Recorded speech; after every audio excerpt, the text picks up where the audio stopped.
everybody. Really excited to be back at St. John's Fisher. Last year this time we were fighting COVID and really going through the protocol and doing all the things that were necessary to prepare to have camp in Orchard Park. So this is just so different and just so wide open. Really good dorms. The food's been great. Seems like the guys are really coming together, even though we're very early in the process. But it feels good to be here. So we're excited about training camp and looking forward to the days ahead, for sure. With Jordan's situation, how do you make sure that he is focused on football? Not that you're worried that he wouldn't be, but just to make sure that his head's always in the right spot with everything going on. Yeah, Jordan Sale is such a pro, as you know. He's one of those guys you don't really have to worry about a whole lot. In our conversations in the off season, it was just words of encouragement. Because I knew that he would be working out, he'd be preparing himself and staying on top of the install and things that we were doing at Orchard Park. So you never really worried about him. And even now in training camp, even though there are obviously some conversations going on regarding his contract, he's able to stay focused on the task at hand and continue to lead us the way he has. So never really concerned or worried about Jordan, such a professional. Leslie, you had referenced this, I think it was back the last time we talked to you, maybe during OTAs or whatever, but you've got some new pieces. The talent speaks for itself, but you had said it could be, particularly in this defense, maybe a little bit complex in terms of getting all the moving parts working, and synchronizing all of that. So in light of that, how vital are these training camp sessions? These training camp sessions are extremely vital. This is just an extension of what we did in the off season, and we had pretty good attendance in the off season. But here you're really building on that foundation that we laid back in April, May, and June. So for the fact that we are bringing everybody together now, it's important that a lot of things we talked about back in the spring, that now we're getting a chance to reinforce those with different rules.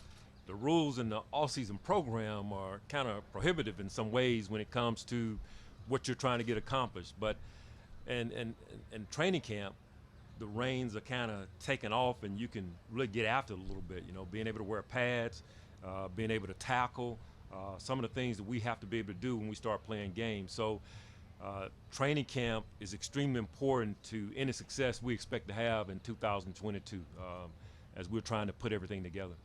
Now that we're 6 months removed from the 13 seconds, and I know you've reflected on it, but as you sit here now, have you officially filed it in the wastebasket and moved on from it? Yeah, I think you have to, man. I think you have to move on. It's so important this season and what we're trying to get accomplished that you're locked in and focused on what we're doing in 2022. This season, there are so many variables that will come up along the way that if you're distracted in any form or fashion, it's going to detract from what you're trying to get accomplished now. So it's in my rearview mirror. As I said back in the spring, you learn and you move on, and that's where we are. We're really focused on the task at hand, and we've got a great opportunity in front of us, but we just got to make sure we take care of training camp and do it the right way. Von Miller's always played a lot of snaps, and you've been in a heavy rotation on your D-line. How do you weigh those two things? Have you had conversations with him about what the plan would be, or is that going to evolve over time? Yeah, that's a really good question. That's something we talked about early on when he decided to sign with our organization, that he's a guy who's had a lot of heavy snaps in ball games and doesn't come off the field a whole lot, whereas, like you mentioned, we are a rotational system defensive line, and Eric Washington has done a great job with our D-line, and now with his assistant Marcus West, they'll continue to do a great job of keeping guys fresh so that when we get to the fourth quarter, they can rush, when we have a lead. So, we had some discussions with Von about that. I think he understands our philosophy, and we'll come to a happy medium of what's best for him, what's best for our defense as well. In the off season, do you spend some time, maybe after free agency and the personnel dust is settled, where you put some defensive assistant on a project? Okay, these couple days or this week, you study the McVay offense. You take a look at Mike McDaniel in the San Francisco get a baseline of prepping for the early part of the season. Yeah, we'll have some projects marked for that different coaches will take in the off season. For us, each position coach has an area where they're an expert in. For example, our defensive back coach John Butler, his area is third down in 2 minutes. He will put something together in the off season where he studied maybe other teams' third down in 2 minutes. Jimmy Salgado, who's now working with our safeties. He's our red zone expert. He'll put something together regarding red zone and on and on. So, Also geared toward what the opponents you're going to see, maybe. Some. We'll do some things specific to our opponents, but also with the league as well, just to see what trends are occurring as well. So, yeah, we'll do some projects in that way. Leslie, going back to Vaughn, we can look at his resume and we can see all of the accolades that he's had, and he's said, and we've heard from others that he's a great leader. But is there anything that we don't know about him that he brings your team? Or are there any attributes that he has that maybe we can't see on the field? We've only been together a short period of time, but one of the intangibles that I observed back in the spring was just how he interacted with our guys from a leadership standpoint, around the locker room, on the field. Sometimes when you are so much better than everybody else, things come easy to you. So you may have some disdain for guys who may not get it as quickly as you do. But Vaughn, he's so open to helping the young guys and giving back and really trying to bring guys along. And that's what you want out of your top players. And so that was really encouraging to see, and that's an intangible that I think will help us. For example, he has a rush clinic with defensive linemen in the offseason, the top guys from top around the league.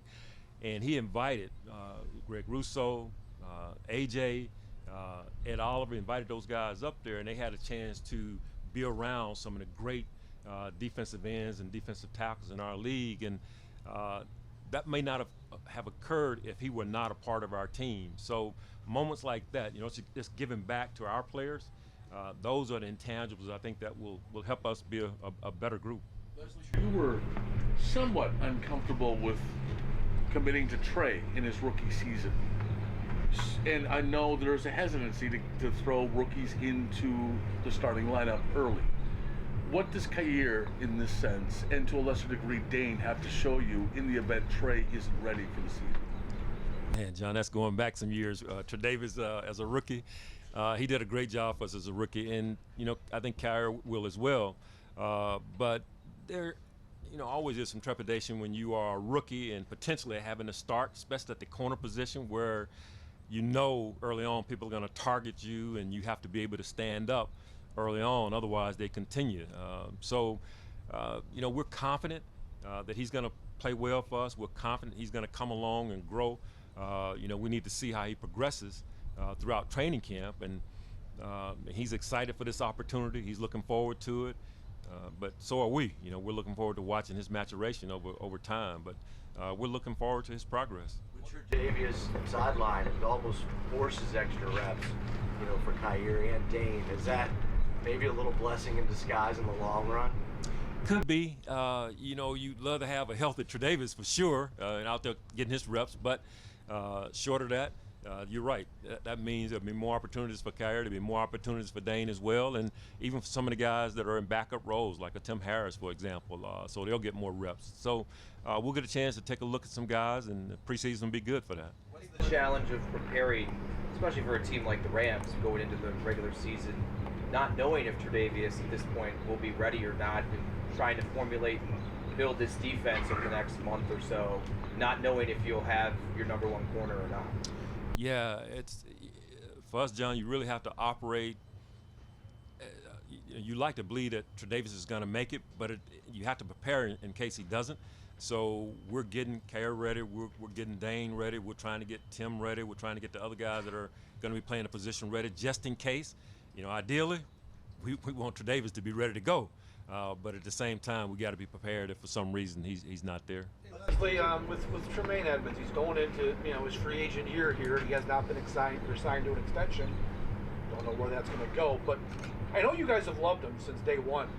What does he have to do to solidify a future with the Bills beyond 2022? Well, I think on the football field, he's done an exceptional job for us, and he's a high character guy off the field. tremendous leader, tremendous player, Pro Bowler. You know, Brandon is probably the better guy for that question from a football standpoint.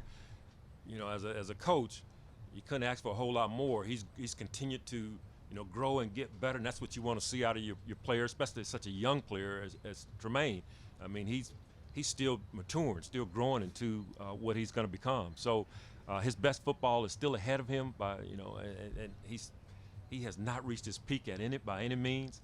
He's getting better, you know, every single year, or every single day.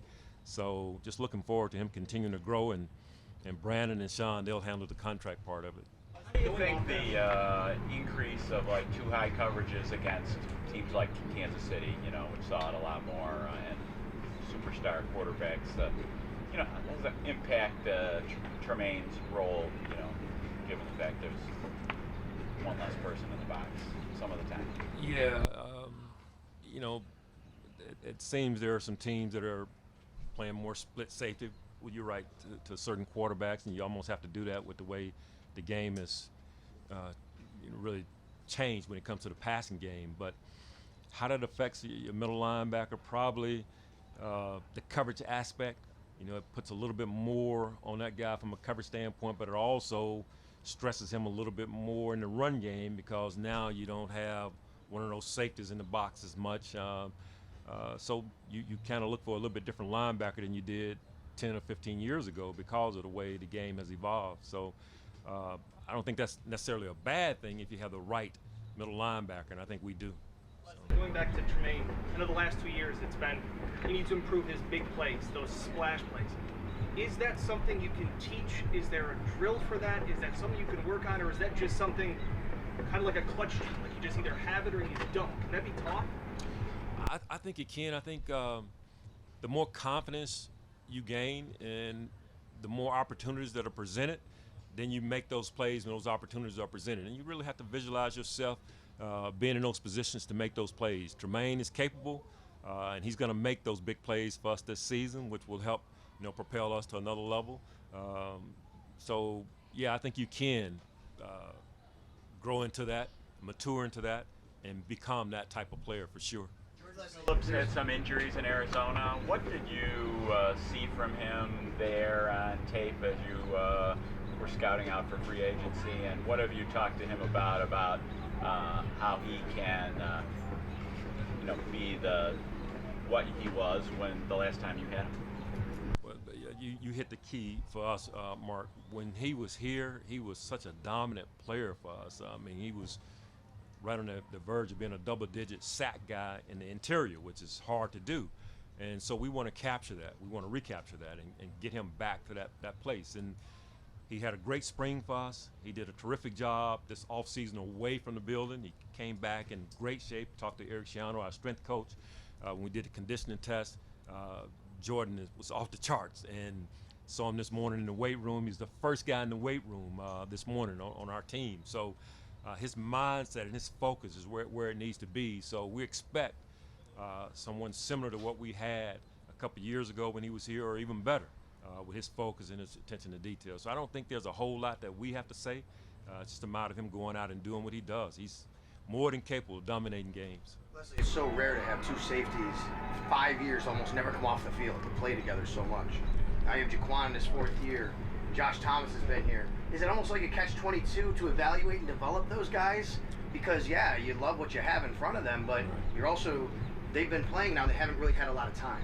Yeah, you're right. Sometimes it's a little bit of a catch-22, but one of the good things, Sal, this off-season, with the absence of Jordan, with the absence of Micah throughout the offseason, we were able to get those guys a lot of reps, get a chance to evaluate them, and we're going to do that a little bit in training camp as well. We're going to try to take some of those reps off of Jordan and Micah. I mean, the system, they know it. We just got to make sure we get them to the regular season healthy, so we'll get a chance to evaluate those young guys again. But it's a luxury to have the two guys that we do have who put in the time that they do, and they really don't come off the field. We're fortunate, so you don't want to take anything away from that either.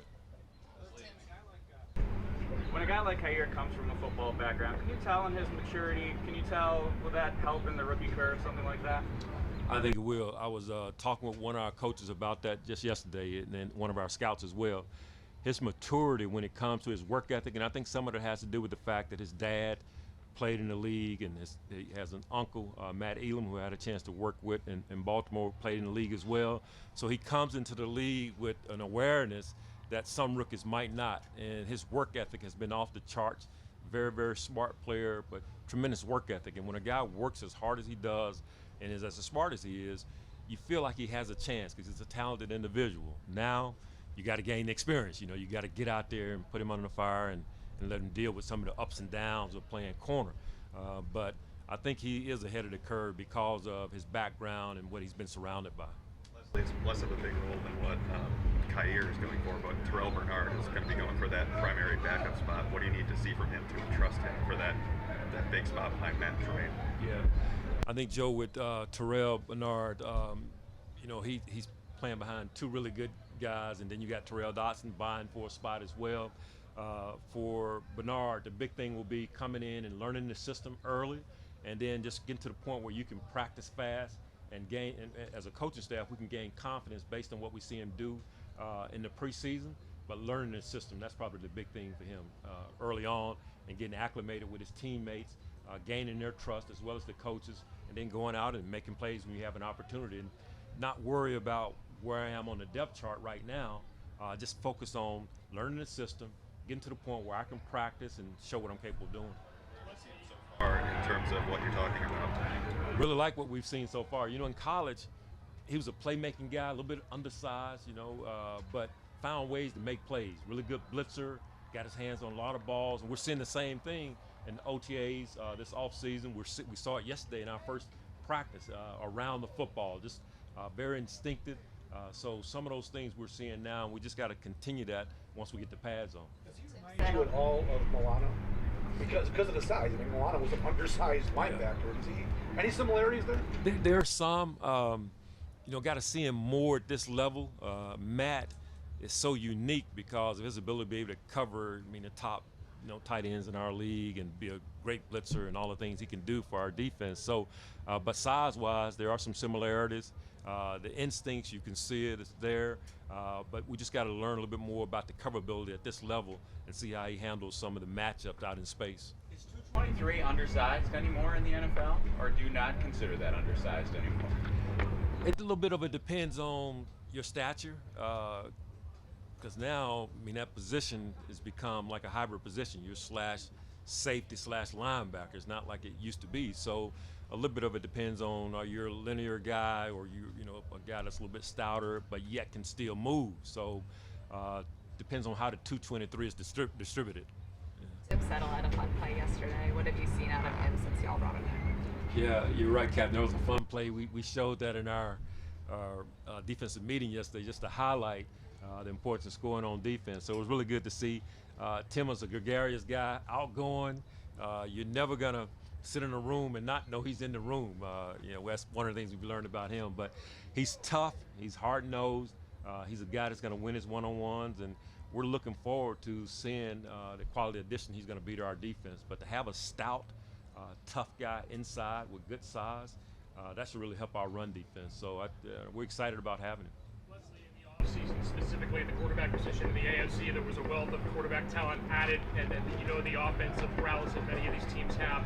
Specifically with the D-line and Jordan coming back here in training camp, how much of an emphasis is there going to be throughout camp in this season of getting pressure with just the front three or the front four, knowing how talented these quarterbacks are and how you'll have to use your back end to defend against the pass? Yeah, that's a really good question because with the talent in the AFC, at the quarterback position, if you try to live by blitzing all the time, it's gonna get tough. You got to find a way to be able to rush with four, and having a Jordan, obviously having a Vaughn, seeing Greg take another step, Carlos Basham take another step, AJ.